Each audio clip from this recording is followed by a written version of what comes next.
Berjumpa lagi sore hari ini dengan Ibu Niwayan Ekayanti pada mata kuliah Strategi Belajar Mengajar Biologi.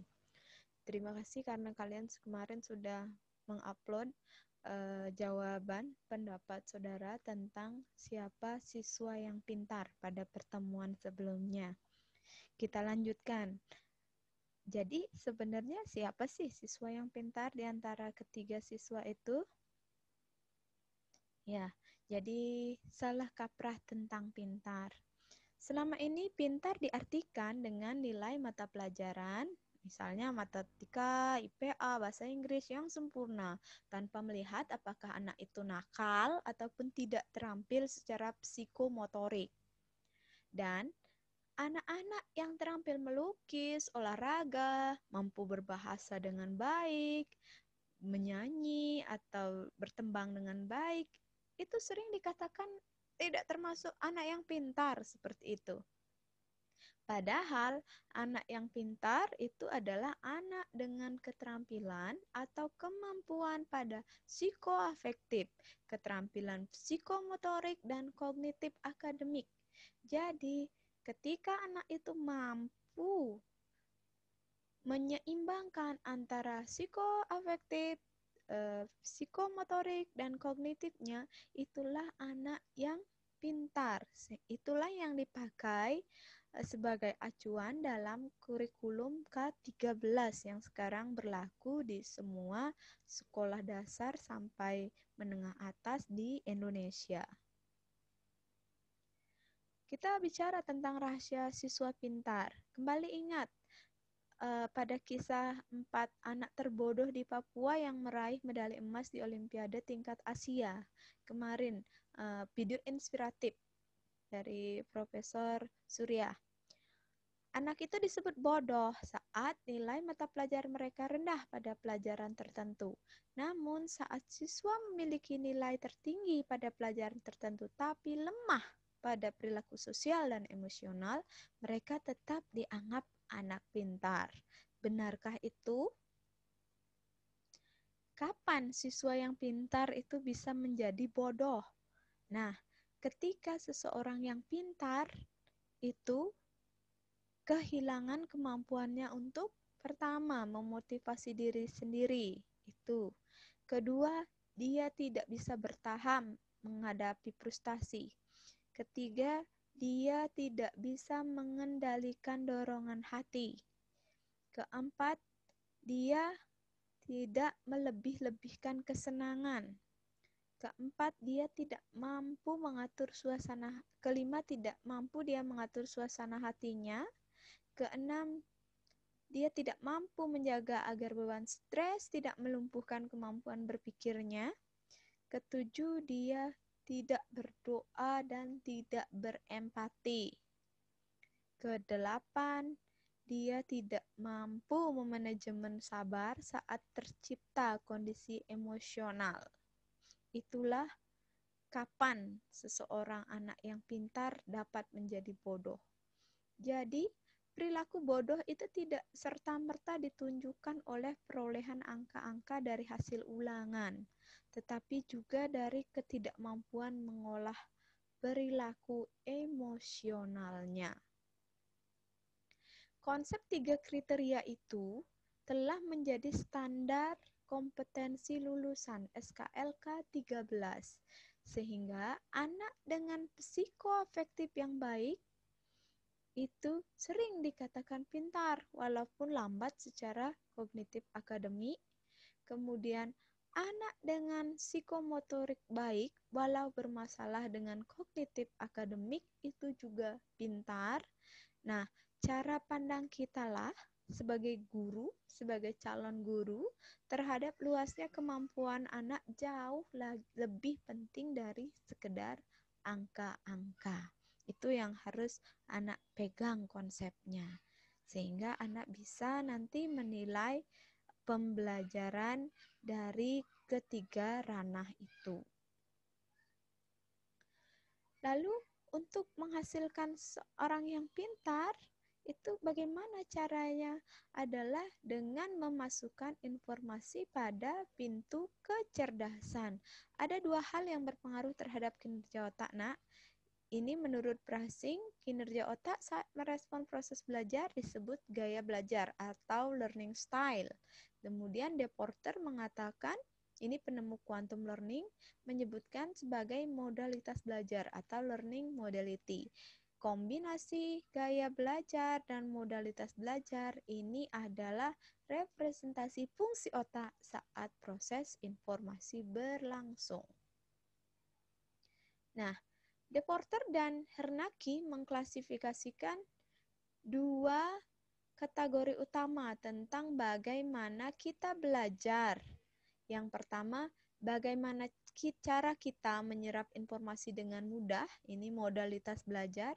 Yang kedua, bagaimana cara kita mengatur dan mengolah informasi tersebut, ini dominasi otak. Intinya, gaya belajar adalah kombinasi dari bagaimana menyerap, lalu mengatur dan mengolah informasi. Jadi, seperti gambar di bawah ini, ada cara bagaimana kita belajar, yaitu modalitas belajar, cara termudah bagi siswa untuk menyerap informasi, dan gaya belajar, cara siswa mengatur dan mengolah informasi. Nah, saudara ingat kembali, bercermin kembali pada dirinya sendiri. Kapan saya bisa belajar dengan baik? Apakah ketika suasana senyap? Atau saya akan lebih meresapi, ilmunya lebih masuk, ingatannya lebih tajam kalau saya belajar sambil mendengarkan musik, atau gimana? Apakah saya akan lebih mengingat kalau saya membaca sambil menulis, atau hanya dengan melihat saja saudara sudah mampu mengingat informasi itu? Itu disebut dengan gaya belajar. Oke. Sumber modalitas belajar manusia itu adalah panca indera, yaitu telinga dan lidah. Ini untuk modalitas belajar auditori, kemudian mata untuk belajar visual, kulit dan hidung untuk memodalitasi taktil, tangan dan kaki itu adalah untuk kinestetik. Bagaimana pengajaran yang disukai siswa? Banyak kasusnya, saudara. Ketika guru itu mengajar, belum tentu peserta didik itu belajar. Sehingga belajar dan mengajar itu adalah dua proses yang berbeda. Belajar bagaimana siswa itu memasukkan informasi ke dalam otaknya, dan mengajar itu bagaimana cara guru memberikan informasi sehingga dapat diserap oleh siswanya. Banyak terjadi ketika guru mengajar, peserta didik tidak mengerti apa yang disampaikan oleh gurunya. Ketika guru mengajar, peserta didik melamun gak jelas. Dalam dunia pembelajaran, hak asasi peserta didik adalah ketika guru mengajar sesuai dengan gaya belajar dan modalitas belajar peserta didik. Lalu bagaimana mengajar yang disukai oleh otak? Itu ada 6, nak. Yang pertama, ayo kenali dulu tipe-tipe kecepatan belajar peserta didik dengan baik. Apakah ada yang fast learner, ada normally learner, slow learner, dan very slow learner. Jadi itu akan beda kemampuannya. Kemudian yang kedua, silakan kalian bangun dulu rasa percaya diri dan mampu memotivasi prestasi peserta didik itu. Yang ketiga, sebagai calon guru yang nantinya akan mengajar siswa, mengajarlah dengan hati. Mengajarlah sesuai dengan kecerdasan jamaah atau gaya belajar peserta didik kalian. Lalu yang berikutnya, kamu harus mampu menggunakan strategi pengajaran yang sesuai dengan gaya belajar anak didikmu. Kemudian, mengajarlah sesuai dengan modalitas terbaik dari peserta didik. Berikutnya yang nomor 7, ayo dilibatkan siswanya baik secara kinestetik ataupun visual. Jadi anak-anak itu harus aktif dalam proses belajar mengajar. Yang kedelapan, sabar dalam mengajar. Kemudian yang kesembilan, harus mampu humoris, memainkan persepsi alpha sound dan scan setting. Jadi jangan tegang-tegang terus gitu sehingga siswa ketakutan, tidak mungkin bisa belajar. Oke, di dalam ke-13, pendekatan saintifik atau scientific approach. Jadi kemarin kita sudah mempelajari tentang pendekatan itu apa. Maka sangat difasilitasi panca indera ini sebagai modalitas belajar siswa, yaitu cara termudah bagi siswa untuk menyerap informasi. Ada 5M dalam scientific approach ini. Pendekatan saintifik yang pertama itu adalah mengamati. Jadi melihat benda nyata, siswa diajak mengamati langsung. Yang kedua, setelah kamu amati, tanyakan, menanya, apa yang kamu tadi lihat tapi kamu tidak tahu? Silahkan ditanya. Yang ketiga adalah mengeksplorasi. Yang keempat itu adalah menalar, mengasosiasi. Dan terakhir itu adalah mampu mengomunikasikan apa yang sudah dia amati, dia tanyakan, dia eksplor, dan dia nalar. Nah, di K13 ini ada prinsip dari Bloom's, yaitu pengukuran tunggal tidak cukup untuk memberikan gambaran atau informasi tentang kemampuan, keterampilan, pengetahuan, dan sikap siswa. Inilah kemudian yang menjadi cikal bakalnya siswa dinilai dari 3 ranah. Ya. Nah, hasil penilaian itu tidak mutlak dan tidak abadi karena siswa terus berkembang sesuai dengan pengalaman belajar yang dia alami. Inilah dalam K13 dinyatakan atau dibuat realistisnya dalam proses penilaian autentik, yaitu penilaian yang berbasis proses. Fokus utama penilaian dalam pendidikan yaitu yang pertama, sikap dan perilaku siswa. Yang kedua, penilaian akademik. Jadi kalau Sony itu cuma akademiknya saja yang bagus, apakah dia pintar seperti itu? Kemudian yang berikutnya, penilaian keterampilan. Proses aktivasi ketiga hal ini sangat mungkin dinilai secara autentik, yaitu dengan menilai proses belajar dan hasil belajar peserta didik. Penilaian autentik ini ada 3 ranah yang dinilai, Nak. Yang pertama itu adalah sikap, yang kedua keterampilan, dan yang terakhir adalah kognitif atau pengetahuan. Sikap itu diperoleh, dinilai dari aktivitas proses belajar siswa. Caranya adalah pakailah rubrik penilaian sikap. Jadi bagaimana sikap siswa itu terhadap guru, sikap siswa terhadap teman, sikapnya terhadap dirinya sendiri. Yang berikutnya itu adalah keterampilan. Ini dinilai dari aktivitas proses. Namun dapat juga diperoleh dari hasil akhir dalam bentuk karya seni atau hasil produknya. Cara penilaiannya juga bisa menggunakan rubrik penilaian. Kemudian yang terakhir, menilai pengetahuan. Ini yang terakhir, kognitif, ini diperoleh dari hasil akhir. Namun dapat juga dinilai dari proses. Misalnya waktu kalian praktikum. Gimana cara membuatnya? Tidak hanya hasil akhirnya saja dinilai. Cara penilaiannya bisa menggunakan scoring atau juga menggunakan rubrik penilaian. K13 ini menggunakan penilaian autentik dalam penilaiannya.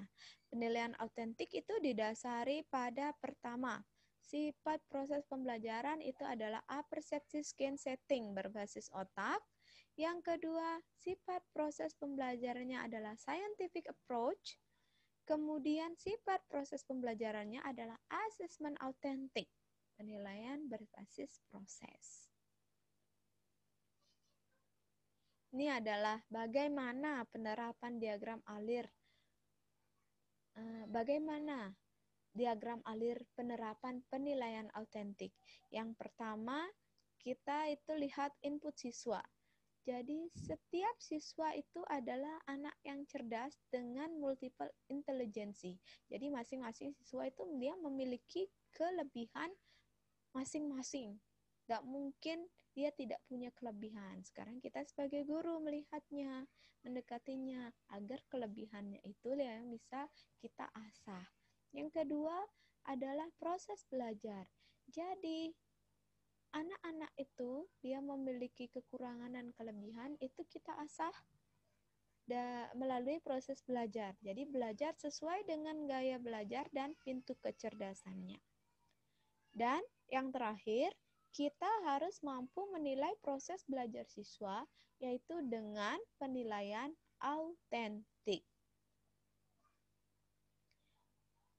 Apa saja keunggulan penilaian autentik, Nak? Yaitu pertama, bentuk penilaian autentik mencakup penilaian kinerja, portofolio, dan tes tulis. Guru mampu memandang penilaian dan pembelajaran secara terpadu. Yang kedua, aktivitas siswa bisa mencerminkan dunia nyata. Yang ketiga, guru menggunakan berbagai cara dan kriteria dalam menilai. Yang keempat, cara penilaian holistik, yaitu meliputi kompetensi utuh yang merefleksikan sikap, keterampilan, dan pengetahuan. Dari tadi kita mengomongkan atau kita membicarakan tentang rubrik, nilai dengan rubrik, nilai dengan scoring. Sekarang kita akan belajar gimana cara mudah untuk membuat penilaian autentik. Ada beberapa jenis penilaian dalam K13. Yang pertama itu ada penilaian unjuk kerja. Ini dilakukan dengan mengamati kegiatan siswa dalam melakukan sesuatu. Misal, penilaian kegiatan praktik di lab, praktik olahraga, presentasi, menyanyi, membaca puisi, dan lain sebagainya. Yang kedua itu adalah penilaian sikap. Siswa diminta menilai dirinya sendiri berkaitan dengan status, proses, dan tingkat pencapaian kompetensi yang sudah dia pelajari. Yang ketiga itu adalah penilaian diri sendiri. Penilaian diri sendiri itu artinya siswa diminta untuk menilai dirinya sendiri berkaitan dengan status, proses, dan tingkat pencapaian kompetensi yang dipelajarinya. Jenis-jenis penilaian dalam K13. Ada penilaian proyek, saudara. Jadi, penilaian terhadap tugas yang harus diselesaikan pada waktu tertentu. Penyelesaian tugas ini berupa investigasi yang dilakukan oleh peserta didik, mulai dari merencanakan, mengumpulkan data, mengorganisasi, mengolah data, menganalisis, dan menyajikan data. Selanjutnya ada penilaian portofolio. Ini yang adalah penilaian yang berkelanjutan yang didasarkan pada kumpulan informasi yang menunjukkan perkembangan kemampuan siswa dalam satu periode tertentu. Informasi ini bisa berupa karya siswa dari proses pembelajaran yang dianggap terbaik oleh siswa itu. Misalnya, contoh kumpulan bisa berupa penelitian, laporan penelitian, paper, dan lain sebagainya. Selanjutnya adalah penilaian tertulis. Tes, tes di mana soal dan jawaban yang diberikan pada siswa dalam bentuk tulisan. Dalam menjawab soal, Siswa tidak selalu merespon dalam bentuk menulis jawaban, bisa memberi tanda, mewarnai, ataupun menggambar. Misalnya, memilih jawaban, pilihan ganda, benar salah, menjodohkan, sebab akibat, menyuplai jawaban, melengkapi jawaban singkat, uraian, dan lainnya. Selanjutnya adalah penilaian produk. Penilaian terhadap proses pembuatan dan kualitas produk. Penilaian produk ini meliputi kemampuan siswa membuat produk teknologi dan seni, misalnya makanan, pakaian, cerpen, karya seni, dan lainnya. Tahapan penilaian produk ini ada tahap persiapan dan tahap pembuatan produk. Dari ketujuh jenis penilaian autentik berbasis proses belajar, itu ada instrumen belajarnya. Di antaranya adalah menggunakan sistem scoring, sistem checklist, sistem rubrik penilaian. Lalu gimana caranya membuat rubrik penilaian dari penilaian autentik yang berbasis proses belajar? Ayo kita belajar bersama-sama. Pertama, yang harus dilakukan adalah menentukan prosedur aktivitas siswa yang akan kamu evaluasi. Ini buat dalam lesson plan atau perencanaan pembelajaran. Misalnya, kamu punya puzzle terdiri dari 12 potongan gambar. Apa yang harus dilakukan? Pertama yang kamu harus lakukan itu adalah menentukan prosedur aktivitas siswa. Yaitu siswa kamu suruh menyusun potongan puzzle seperti gambar. Seperti ini. Kemudian yang berikutnya adalah kamu menentukan waktu yang harus digunakan siswa untuk menyelesaikan aktivitasnya.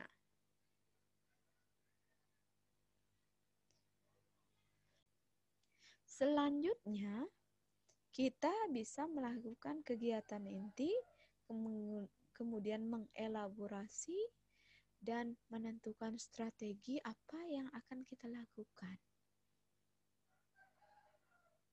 Berikutnya adalah langkah kedua, membuat kriteria dari aktivitas siswa yang akan dievaluasi.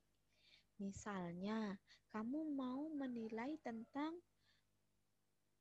rubrik menyusun gambar, jadi menilai unjuk kerja dari menyusun potongan gambar.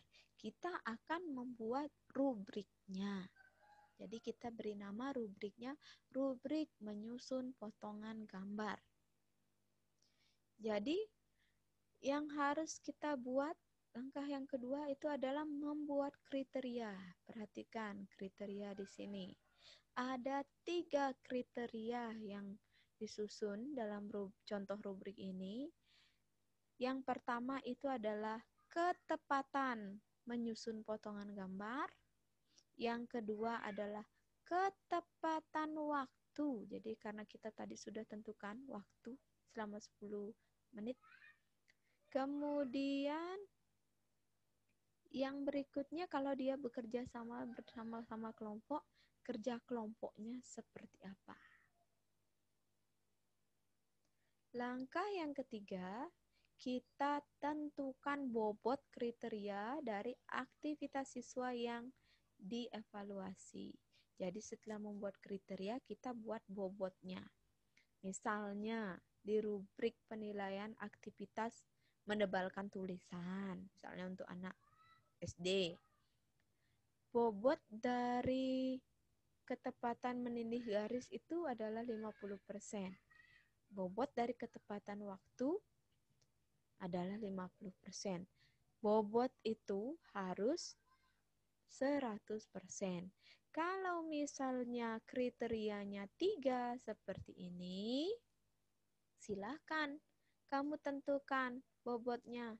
Misalnya, bobot ketepatan menyusun potongan gambar adalah 40%. Kemudian Ketepatan waktu dalam menyelesaikan tugas adalah 20%. Kerjasama dalam kelompok itu adalah 20%. Sehingga total bobot dari kriteria ini adalah tetap 100%. Langkah yang keempat maksud Ibu itu adalah tentukanlah poin nilai dari kriteria yang sudah kamu tentukan, yang akan kamu evaluasi. Misalnya ini yang aktivitas menebalkan tulisan yang tadi ya. Ada poin nilai, jadi ada 4 poin nilai pada kriteria ini. Saya kasih dia poin 4 kalau seperti ini. Saya kasih poin 3 kalau hasilnya begini. Saya kasih poin 2 kalau seperti ini. Dan saya kasih poin 1 bila seperti ini. Selisih poin 4, 3, 2, 1 itu harus sama. Apakah harus satu selisih poinnya? Tidak. Silahkan kamu yang tentukan. Yang penting selisihnya harus sama. Kemudian langkah yang berikutnya, langkah yang kelima, itu adalah membuat deskripsi dari poin nilai. Membuat deskripsi setiap poin nilai dapat berupa kuantitas dan kualitas, tergantung dari kriteria dan deskripsi kriteria pada setiap poin. Dia harus spesifik dan kontinu. Misal, ini dia rubrik penilaian mencocokkan kartu. Ternyata poinnya itu adalah 5, 3, dan 1. Jadi selisihnya adalah 2 ya. Kapan kamu nilai dia dengan 5 poin? Oh, saya akan menilainya dengan memberikan dia poin 5 kalau dia bisa mencocokkan kartu dengan tepat, semua kartu dengan tepat. Saya akan memberinya poin 3 kalau dia hanya bisa mencocokkan 3-4 kartu dengan tepat. Dan kalau dia hanya mampu mencocokkan kartu 0-2 kartu saja, tapi masih tepat, saya akan memberikannya poin 1. Lalu, misalnya untuk kriteria kecepatan. Saya akan memberinya poin 5 kalau dia mampu mengumpulkan kartu sebelum waktu selesai. Kalau dia mengumpulkan tepat waktu atau selesai tepat waktu, saya akan memberinya poin 3. Kalau dia terlambat 5 menit dari waktu yang ditentukan, saya akan memberinya poin 1. Seperti itu contohnya. Nah, anak-anak, sekarang setelah Ibu menjelaskan bagaimana cara penilaian autentik dan contoh cara membuat rubrik untuk menilai autentik, sekarang kamu rancanglah sebuah rubrik. Aspek yang akan kamu ukur bisa kamu tentukan sendiri, asalkan rubrik yang telah saudara buat dapat saudara gunakan saat penerapan pembelajaran di kelas. Jadi materinya bebas, kalian boleh ambil dari materi dari semester 1 sampai dengan semester sekarang. Kemudian jelaskanlah langkah-langkah kalian dalam menyusun rubrik tersebut secara detail. Mulai dari menentukan apa yang akan diukur, kriterianya, bobotnya berapa, poinnya berapa, lalu deskripsi dari setiap poinnya. Tulislah rubrik yang kalian rancang itu di kertas folio menggunakan tulis tangan. Dan unggahlah di Google Classroom rubrik yang telah kamu buat paling lambat hari ini sampai perkuliahan ini berakhir. Kalau seandainya dari apa yang sudah Ibu jelaskan itu ada pertanyaan, kita akan diskusikan lebih lanjut melalui WA Group. Oke, sekian materi yang bisa Ibu sampaikan. Semoga bermanfaat untuk membantu kalian belajar dan sampai jumpa pada pertemuan berikutnya.